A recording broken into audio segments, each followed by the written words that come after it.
Today you are watching AliAziz YouTube channel. Top 11 Revit interview questions and answers for fresh and experienced candidates.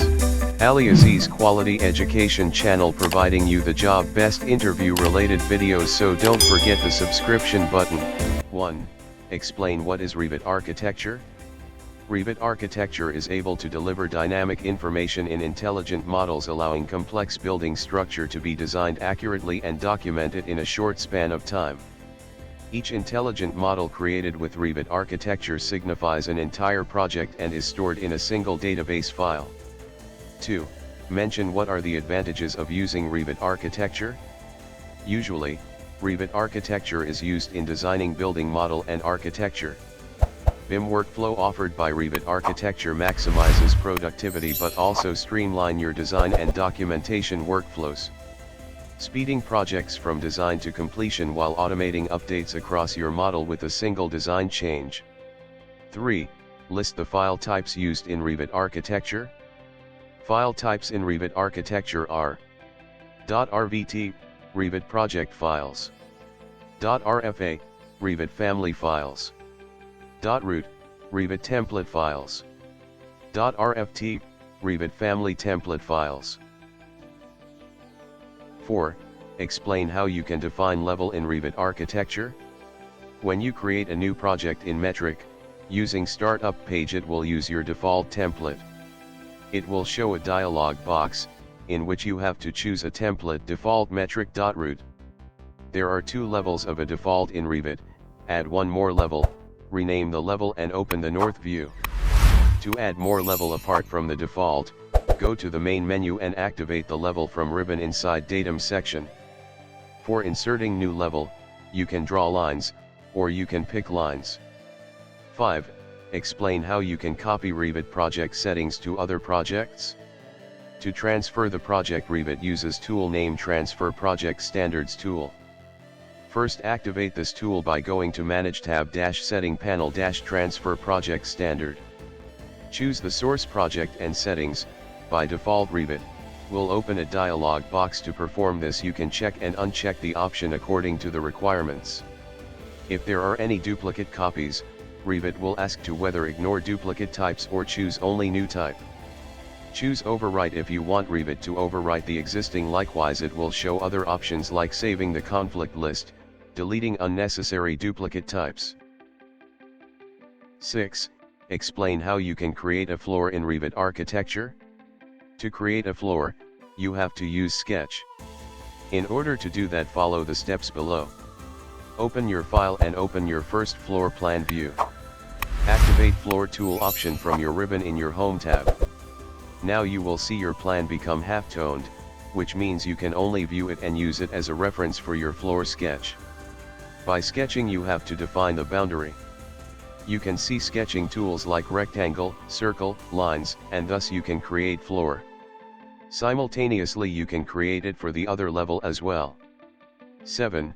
Explain how you can add structural columns in Revit Architecture. In order to add structural columns in Revit Architecture, you have to place the columns at specific grid intersections. Now, double-click Level 1 in the project browser. In the Home ribbon tab, click the pull-down for column and select Structural Column. Now for the type of column, choose the concrete regular column of 300 x 450 mm. Place the column of A1, making sure that the grid lines are purple when placing. It will confirm that the column is in the center of the 2 grid lines. 8. Explain how can you create a floor edge slab and custom component. To create a floor edge slab, select New Family Find Metric Profile Hosted.rfa and use it as a template. Now from Revit menu, select New Once you finish with this profile, save it. Open the project that we have created, load the profile into that project. Now we going to define a floor slab edge. Open the floor plan, and then activate Floor Slab Edge tool. From Contextual tab, click on Element Properties Type Properties. Click Duplicate button and give it a name and then click OK. Now tap on your floor edges at the void. You will see that slab edges are added now. 9. explain how can you modify Revit Mass in X-ray mode. To modify Revit Mass in X-ray mode, open the Revit Mass family and click the mass to select it. It will open a contextual tab. Now click on Revit ribbon to activate X-ray mode. Now you can see Revit Mass as a see-through picture with clear mass sub-objects. The points are bigger, and you can see through the mass. To add a profile, in the Revit ribbon, you will see an option Add Profile. Click on Add Profile to activate it. Now move your pointer to the mass and view the preview of your profile before you add it. Once you think the profiler is in the right place, you can click your mouse. You can fine-tune your mass by dragging the points, edges, and surface. 10. Explain how you can create parts in Revit Architecture. To create parts in Revit Architecture, you have to go to the contextual ribbon. For example, you select a basic wall with several layers. When you select on Create Parts, each layer of the wall will start behaving as a separate layer. After creating parts, you can further divide them by selecting the option Divide Parts. While doing so, you have to ensure that you are not selecting the original element but the part itself. After that, you will see that your part is divided into smaller parts. 11. Explain how can you add a custom label in Revit Sheets. To add a custom label in Revit Sheets, open a dialog box. Go to the Home tab, select Label in the text panel. Click the place where you want to place the label. This will open a dialog box. Select Add New Parameter.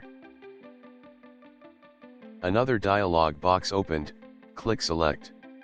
Select your shared parameters and then click OK. Click OK again until you see the Edit Label, the only dialog box opened. Repeat the steps until you have enough labels for the sheet.